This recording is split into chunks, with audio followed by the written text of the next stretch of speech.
नमस्कार दोस्तों, crime stories channel पर मैं राजेश आपका स्वागत करता हूं। दोस्तों, आज मैं आपको अपराध की जिस वारदात के बारे में बताने जा रहा हूं, वो वारदात गया बिहार में हुई थी। तो चलिए दोस्तों, जानते हैं इस वारदात के बारे में।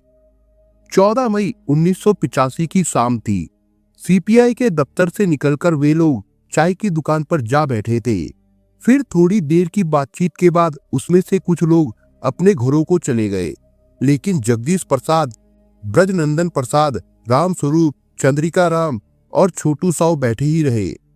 वही ब्रजनंदन की बहन 5 साल की पूनम और दुकान से कुछ दूरी पर 10 साल का मुन्ना भी खड़ा था।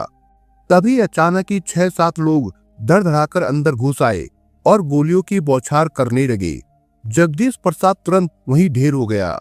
ब्रजनंदन प्रसाद का पूरा चेहरा उड़ गया। चंद्रिका राम को एक हिचकी आई, फिर वो भी ढेर हो गया। उन सब में थोड़ी सी हिम्मत राम स्वरूप महतो ने की।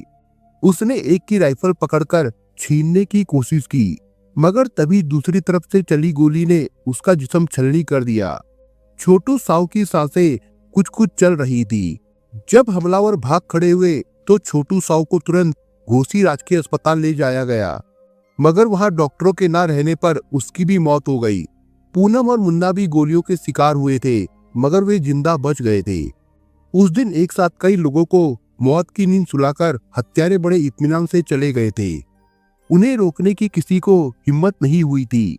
उनके जाने के बाद ही भीड़ इकट्ठा हुई थी और दरवाजे की आड़ में छिपा राम लखन गुप्त बाहर निकला था। वो बेहद भयभीत था।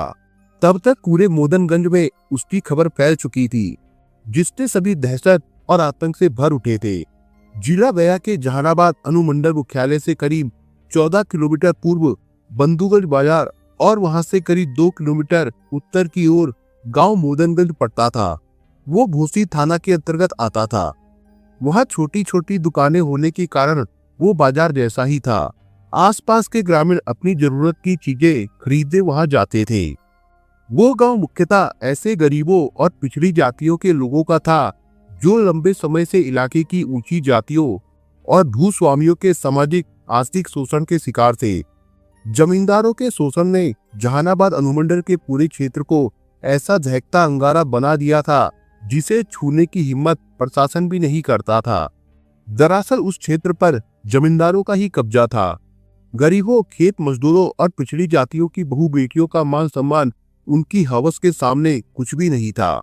खेतों से बेदखल कर दिए जाने पर उन गरीबों की फरियाद सुनने वाला कोई तैयार नहीं होता था। अधिकांश प्रशासनिक अधिकारी भूस्वामियों के प्रभाव के कारण उनकी चाकरी में जुटे रहते थे। शोषण के शिकार लोग ये अच्छी तरह से जानते थे कि उनकी शिकायतें सुनने वाला कोई नहीं है और शोषकों की पहुंच सत्ता के गलियारों तक है। फलस्वरूप उनके सामने 2 ही विकल्प थे कि या तो वो सब कुछ सहते रहे या फिर उसका मुंह तोड़ जवाब देने की कुछ हिम्मत करे। अंततः उन लोगों ने अपनी मुक्ति के लिए दूसरे विकल्प को ही चुना।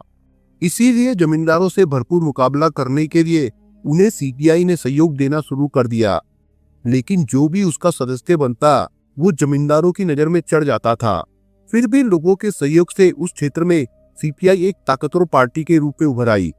उसने अपने बूते जमींदारों के खिलाफ जिहाद छेड़ दिया, जिसमें अक्सर तगड़ा संघर्ष होता था। भूस्वामियों में एक थे किंग महेंद्र प्रसाद।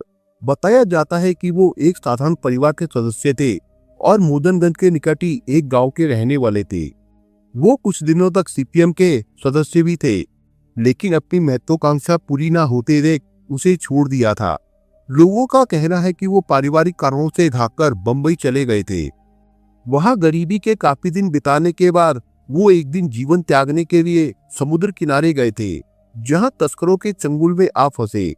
फिर तस्करों की छत्र छाया मिली तो चस्का बढ़ता ही गया। कहते हैं कि फिर उन्होंने एंटीबायोटिक दवा चूर्ण की तस्करी शुरू कर दी। देखते ही देखते काफी पैसा हाथ में आ गया तो उससे उन्होंने दिल्ली में एक दवा का कारखाना खोल लिया। पैसा हो ही गया था। अब वो राजनीतिक हलकों, खासकर सत्ता पक्ष के करीब जाने की कोशिश करने लगा। उसी बीच उसकी मुलाकात माखनलाल होतेदार से हो गई, जिसके सहारे उन्होंने इंदिरा गांधी से भी संपर्क बढ़ाया। उस समय इंदिरा गांधी गर्दिश में थी। इसका परिणाम ये हुआ कि 1980 में वो जहानाबाद से इंका के उम्मीदवार बनाए गए और जीत गए। 1980 के पूर्व तक स्थिति उनकी विकट नहीं थी, लेकिन किंग महेंद्र प्रताप के विजयी होते ही हिंसा का जैसे ज्वार उमड़ पड़ा। जनता पार्टी के एक कार्यकर्ता ने उस हिंसक दौर के बारे में बड़ी तल्लखी से कहा, 1982 से 85 के मार्च तक उस अंचल में करीब 400 लोग मारे गए। उनमें 200 से ऊपर हरिजन, 50 के करीब नक्सली और शेष धनिक किसान और भूस्वामी थे। उसके बाद तो जैसे गरीबों और मजदूरों की हत्या का सिलसिला ही चल पड़ा। सिकरिया, परसबिगा और देवरामऊ इत्यादि की घटनाएं इसका ज्वलंत उदाहरण है।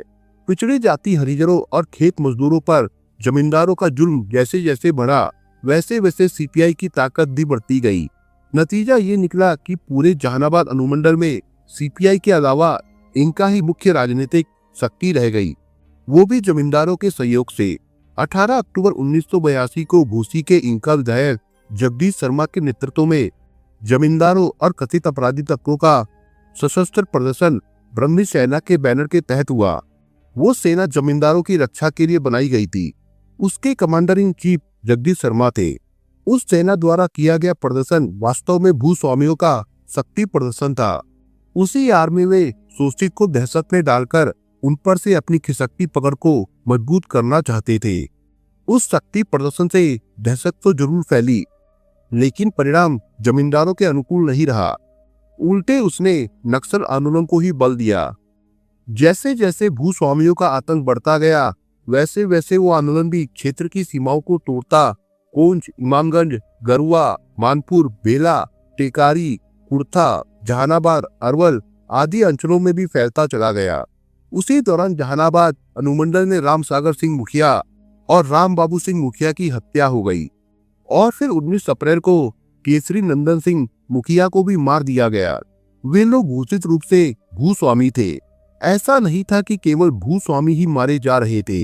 हकीकत तो ये थी कि भूस्वामियों ने 1980 में ही परसबिगा में हरिजनों, गड़रियों तथा अन्य पिछड़ी जातियों पर जबरदस्त कहर ढाया था। उसमें उन्होंने 5 को मार दिया था और उसके घर फूंक दिए थे। इसी तरह उन्होंने सेवान गांव में 2 हरिजनों, भगवानपुर गांव में 2 मुसरों की भी हत्या कर दी थी। फिर 1983 में सिकरिया गांव के 50 हरिजन परिवारों के घर फूंक दिए थे और 5 की हत्या कर दी थी। 5 मार्च 1985 को कुरकसा में राम जतन पासवान और बच्चू पासवान को मार दिया गया था। फिर मार्च 1985 में ही ओइना गांव में 50 हरिजन परिवारों पर हमला हुआ था, जिससे आतंकित होकर वे लोग गांव छोड़कर भाग निकले थे। उसी वर्ष गंधार में 90 हरिजन परिवारों को भी धूल चखाने की कोशिश की गई थी। इस जोर जुल्म और आर्थिक संघर्ष की अगुवाई सीपीआई ने ही की थी, जिससे वर्ग संघर्ष की स्थिति पैदा हो गई थी। एक पक्ष का नेतृत्व भूस्वामियों के मनचले लोगों ने किया था, तो दूसरा पक्ष यादवों और पिछड़ी जातियों के रूप में उभरा था। उसके पहले ही 1984 के संसदीय चुनाव में सीपीआई प्रत्याशी रामचंद्र मिश्रा के मुकाबले किंग महेंद्र प्रताप की पराजय ने मानो भूस्वामियों पर गाज गिरा दिया। उसके संबंध में लोगों का कहना था कि किंग महेंद्र ने ऐलान कर रखा था कि चुनाव में चाहे जो जीते, प्रमाण पत्र तो उन्हें ही मिलेगा और वही शपथ भी लेंगे। प्रशासनिक स्तर पर ऐसा काफी प्रयास भी हुआ, लेकिन लोगों की चुस्ती की वजह से वो सफल नहीं हो पाए। बहरहाल उस पराजय से किंग महेंद्र के हाथों के तोते उड़ गए और वो सीपीआई से राजनीतिक बदला लेने की कोशिश में लग गए। अपनी हार के बाद ही किंग महेंद्र ने भूमिहारों का नेतृत्व अपने हाथ में लेने के लिए राज्य के मंत्री रामचरण सिंह को विधानसभा टिकट से वंचित करवा दिया। रामचरण सिंह की छवि किंग महेंद्र की छवि पर काफी भारी पड़ती थी, इसीलिए उन्हें राजनीति से हटाना किंग महेंद्र के लिए काफी आवश्यक था। उन्हें दिल्ली में माखनलाल पोतेदार का आशीर्वाद प्राप्त था, इसलिए किसी तरह जुगाड़ भिड़ाकर उन्होंने राज्यसभा का टिकट हथिया लिया। उसके बावजूद अपने स्वभाव के अनुसार वो अपनी हार एक नेता के रूप में नहीं पचा सके थे। 19 अप्रैल 1985 को जब केसरी नंदन सिंह मुखिया और 7 अन्य की हत्या हो गई, तो उन्होंने उसको आधार बनाकर कम्युनिस्टों के खिलाफ जातीय रंग देना, भूस्वामियों को संगठित करना शुरू कर दिया। कहते हैं 20 अप्रैल 1985 को जहानाबाद डाक बंगले में उन्होंने एक गुप्त बैठक की, जिसमें जमींदारों को ललकारा गया कि अगर उन्होंने कम्युनिस्टों का सफाया नहीं किया तो आगे और भी घटनाएं हो सकती है। और फिर मोदनगंज की वो घटना उस सफाया अभियान का पहला चरण बन बैठी। जगदीश प्रसाद सीपीआई के अंचल सचिव थे। रामस्वरूप महतो मोदनगंज शाखा के सचिव थे। ब्रजनंदन प्रसाद बंधुगंज हाई स्कूल में क्लर्क थे। साथ ही पार्टी के सक्रिय सदस्य भी थे। छोटू साहब सदस्य तो नहीं थे, लेकिन समर्थक जरूर थे। उस भीतर हत्याकांड के बाद दूसरे ही दिन सीपीआई की राज्य शाखा ने राजकिशोर प्रसाद, सुधाकर आदि का जांच दल मोदनगंज भेजा। आतंक के साए में सिहरे मोदनगंज में लोगों ने बताया कि घटना के 2 दिन पूर्व बंधुगंज बाजार स्थित सीमेंट के एक बड़े व्यापारी सुरेंद्र शर्मा के निवास पर ब्रह्मी सेना के कुछ लोगों ने तथा कथित अपराधियों की एक गुप्त बैठक हुई थी, जिसमें खूब खानपान हुआ था। संभवतः वही हत्याकांड की योजना बनी थी। हालांकि सुरेंद्र शर्मा ने ऐसी किसी बैठक से इनकार किया है। सीपीआई के जांच दल ने घटना के बारे में बयान दिया कि उस राजनीतिक हत्या के जिम्मेदार पराजित किंग महेंद्र प्रसाद और इनका विधायक जगदीश शर्मा थे। अपनी गंदी राजनीति चलाने के लिए उन लोगों ने पूरे क्षेत्र में जातीय उन्माद खड़ा कर रखा था। सीपीआई के उस बयान से बौखलाकर जगदीश शर्मा ने कहा कि उन लोगों पर लगाया गया आरोप गलत था। उस बारे में उन्हें कुछ भी पता नहीं था। उसमें अवश्य ही नक्सलियों का हाथ था। 26 मई 1985 को मोदनगंज में 5 मृतकों के श्राद्ध कर्म को संकल्प दिवस के रूप में मनाया गया। भय और आतंक के बावजूद बड़ी संख्या में लोग उस सभा में जुटे।